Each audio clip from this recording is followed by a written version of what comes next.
भारतीय वज़ीर ख़ारजा Jaishankar SCO summit के मौके पर इसको अटेंड करने के लिए पाकिस्तान आएंगे। हालांकि वज़ीर आज़म नरेंद्र मोदी को दावत एक्सटेंड की गई थी, बट अब ये ऐलान हुआ है कि जयशंकर खुद आएंगे। ये बड़ा इंटरेस्टिंग है और बड़ा अहम है। I'm not going there to discuss India-Pakistan relations.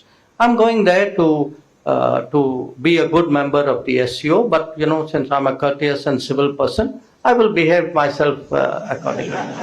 कितनी बहुत सारी बातें उन्होंने बड़े ही एक जिसे कहते हैं ना रिस्पेक्टफुल एक बिहेवियर में बड़े सॉफ्ट स्पोकन वो रहे इसके अंदर और आराम से उन्होंने सारी बातें कह दी। हालांकि ये सख्त उसमें भी कही जा सकती थी, इसके अंदर एक्सप्रेशंस भी आ सकते हैं नहीं और एंड में हंसते हुए उन्होंने सारी बातें की और उनके जो तालियां भी बजी इसके लिए। जयशंकर जो पाकिस्तान को इससे पहले टारगेट करते रहे और जनरल असेंबली सेशन में भी उन्होंने पाकिस्तान को नहीं बख्शा और कहा कि पाकिस्तान के हालात जो हैं वो बेसिकली कारमा है, पाकिस्तान को अपने इकदामात का ही नतीजा मईशत की सूरत में और मुल्क की हालात की सूरत में काटना पड़ रहा है। पाकिस्तान का मामला ये है कि हम लोग बार बार माजी में भी ये बातें करते रहे हैं कि जी पाकिस्तान टॉक्स करना चाहता है और भारत की जानिब से हमें यही जवाब मिलता है कि talks and terror can not go together. Exactly हम इतने उनसे पीछे चले गए कि हम दोबारा अगर फुल जोर भी लगाए ना तो तकरीबन हमें कई साल लग जाएंगे स्टेबल होने में। अपना मजाक बनाते हैं, मजाक उड़वाते हैं, दुनिया हंस रही है, बल्कि हंस इन पे ही नहीं, 2 बिलियन मुसलमान है, सबके हालात की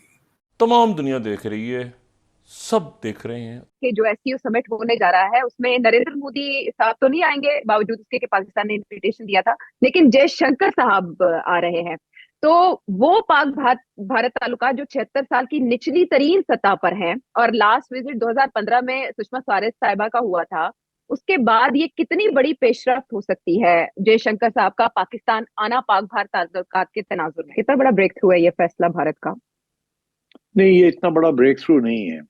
हालांकि हमारी फॉरेन ऑफिस ने इसको ट्राई किया है इसको कि ये ब्रेक थ्रू नहीं है।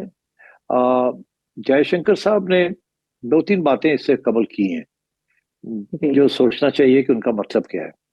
एक तो बड़े हार्डलाइनर हैं, he is a very very big hardliner. Again ये वहाँ इंडिया के अंदर जो 4-5 हार्डलाइनर्स हैं विज़-अ-वी पाकिस्तान, उनमें से जयशंकर साहब भी एक हैं। ये इससे पहले इंडिया के एम्बेसडर रहे हैं टू द यूनाइटेड स्टेट्स और अब इनको मेरे ख्याल 5 साल होने जा रहे हैं, शायद ज्यादा ही होने जा रहे हैं as foreign minister. So he is close to Narendra Modi.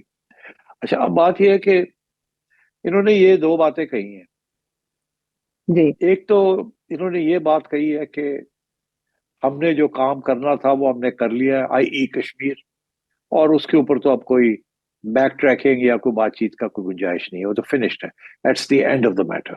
Ji. Number 1। Number 2, उन्होंने एक बात और इंटरेस्टिंग की है। उन्होंने कहा इंडिया का जो रिएक्शन होगा in terms of relations with Pakistan वो डिपेंड करेगा कि पाकिस्तान की क्या पॉलिसी है टुवर्ड्स इंडिया। मतलब ये वो क्या, उन्होंने फिर इसकी वजाहत भी की कि अगर पाकिस्तान टेररिज्म वगैरह बंद करता है तो वी विल रेसिप्रोकेट, और अगर पाकिस्तान और ट्रबल मेक करता है तो we will also make trouble. तो मतलब ये है कि उन्होंने अब रास्ता खोल दिया है for a slight movement forward. मगर प्रॉब्लम ये है कि अब हाल ही में जैसे यहाँ दहशतगर्दी बढ़ रही है पाकिस्तान में, स्पेशली बलोच लिबरेशन फ्रंट की और तालिबान की, और उसके पीछे हमारे फॉरेन ऑफिस और हमारी एस्टैब्लिशमेंट का ये मौक़िफ़ है और गवर्नमेंट का कि इसके पीछे इंडिया का हाथ है। तो कश्मीर के अंदर रेजिस्टेंस फिर उभरी है और इंडिया वाले ये कह रहे हैं कि ये पाकिस्तान ने अपना हाथ फिर पहुंचा दिया है वहां कश्मीर तक। एविडेंस कोई नहीं है इसकी, मगर उनकी तरफ से इल्जाम लगना शुरू हो गया। तो अब बात यह है कि ये आमतौर पे होता है ऐसे, जब एक साइड कोई इक़दामात करे या कोई कदम उठाए जिसके साथ दूसरी साइड को तकलीफ होती है तो फिर वो रेसिप्रोकेट करती है, सब जीरो गेम होती है। तो इस किस्म के हालात हैं इस वक्त। मैं नहीं समझता जिस किस्म के हालात पाकिस्तान में है, बड़ी इंस्टेबिलिटी है इस वक्त, इन हालात में कोई नॉर्मलाइजेशन की तरफ बढ़ सकते हैं। जयशंकर साहब ने तो खैर ये भी कह दिया कि मैं किसी से बात नहीं करूंगा, बल्कि यहां तक है कि उन्होंने कहा है कि मैं साइड लाइन्स पे भी मेरी मीटिंग का कोई प्रोग्राम नहीं है, साइड लाइन पे भी फिर उन्होंने कहा कि मैं इस पाकिस्तान इंडिया के भारत के रिलेशनशिप पे बात नहीं करूंगा।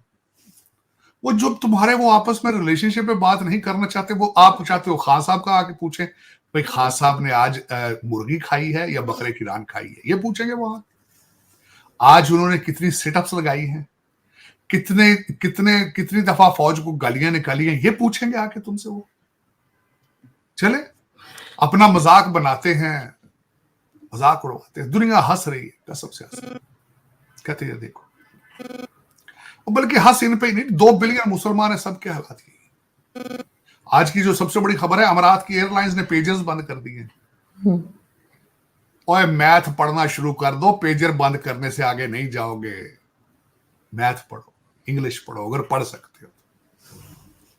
मैं तो कह रहा हूं भारत को चाहिए और कुछ नहीं, इनकी ट्यूशन ही रख ले यार, इनको ये पाकिस्तानियों को पढ़ाने की, को यार हम तुम्हें फ्री मैथ पढ़ा दिया करेंगे, इंग्लिश पढ़ा दिया करेंगे, पैसे भी ना देना।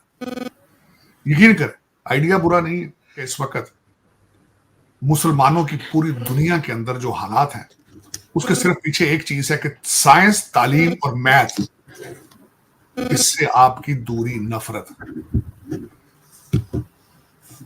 इराक जब बगदाद जब चढ़ा था, इस पे चढ़ दौड़ा था आपका गेंघिस खान, और उसने जब वहां की लाइब्रेरियां जलाई थी, दरिया में जाके सारा कुछ फेंका था, उसके बाद आपने तरक्की, उस पर अब्बासियत पीरियड था, अब्बासियत पीरियड के बाद आपने ऐसा मुंह फोड़ा, आप फेर लिया है साइंस से, इंग्लिश से, मैथ से, कि उसके बाद आज तक तुम्हें कोई समझ ही नहीं आ रही कि हमने कहाँ जाना है, हमारा मुस्तकबिल क्या है। लेकिन सर ये भी तो देखें ना कि जो भारत है या बाकी कंट्रीज हैं, वो किसी ना किसी इकोनॉमिस्ट को इनवाइट करती हैं कि अगर प्रॉब्लम है कंट्री में, या एजुकेशनिस्ट को इनवाइट करते हैं। हम जाकिर नाइक को बुलाते हैं, एक तरफ डॉक्टर जयशंकर आ रहे हैं, दूसरी तरफ हमारे पास बैठा हुआ कौन है, जाकिर नाइक। पाकिस्तान में होने वाले शंघाई सहयोग संगठन के समिट में शामिल होने के लिए Indian foreign minister S Jaishankar के पाकिस्तान जाने की घोषणा हो चुकी है। इस घोषणा के एक दिन बाद ही एस जयशंकर ने अपने पाकिस्तान दौरे को लेकर बड़ा बयान दिया और कहा कि वे पाकिस्तान से रिश्ते सुधारने के मुद्दे पर बात करने नहीं जा रहे, बल्कि एससीओ समिट में शामिल होने के लिए इस्लामाबाद दौरा करेंगे। दरअसल विदेश मंत्री एस जयशंकर ने कहा कि वो इस्लामाबाद में भारत पाकिस्तान संबंधों पर चर्चा करने नहीं जा रहे हैं, बल्कि पड़ोसी देश का दौरा करने की वजह वहां हो रहा मल्टीलेटरल प्रोग्राम है। उन्होंने कहा कि पाकिस्तान में होने वाले एससीओ शिखर सम्मेलन 2024 में वो केवल एससीओ का गुड मेंबर होने की वजह से जा रहे हैं। नई दिल्ली में एक कार्यक्रम के दौरान एस जयशंकर ने कहा कि मैं इस महीने के मध्य में पाकिस्तान जाने वाला हूं और मकसद एससीओ के बैठक में शामिल होना है। उन्होंने कहा, मुझे उम्मीद है कि मीडिया को इसमें बहुत इंटरेस्ट होगी, क्योंकि नेचर ऑफ रिलेशनशिप ही ऐसी है और मुझे लगता है कि हम इससे निपट लेंगे। जयशंकर ने कहा है कि आमतौर पर prime minister high level meeting में जाते हैं और हेड ऑफ स्टेट की बैठक होती है। इस बार ऐसा हुआ क्योंकि बैठक पाकिस्तान में हो रही है और हमारी तरह पाकिस्तान भी हाल ही में इसका मेंबर बने हैं।